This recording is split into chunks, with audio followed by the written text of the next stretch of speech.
tanks may not be a thing anymore, right? Tanks were critical. At World War I, they showed up. But now, with the available, systems that are in place, it's proven it's mobile, right? It's guided.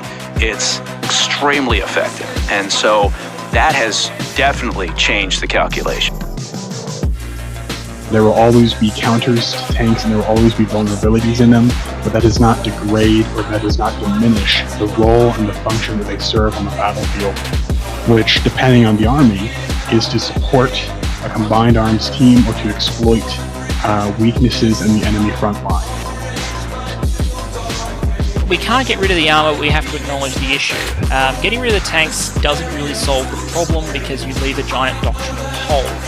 But you have to accept their immense costs from crew to the logistics chain. One of the biggest problems the Russians are facing in Ukraine is logistics. We also need to be realistic when we're talking about getting rid of tanks or the future of tanks, about tank fleet sizes. Now, various folks, including Karan, have hypothesized that perhaps the future of tanks is in vehicles of much lesser weight, which use active protection systems to make up for the deficiency of armor.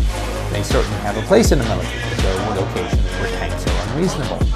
But they cannot replace tanks as a centerpiece of military force anywhere the tank can go.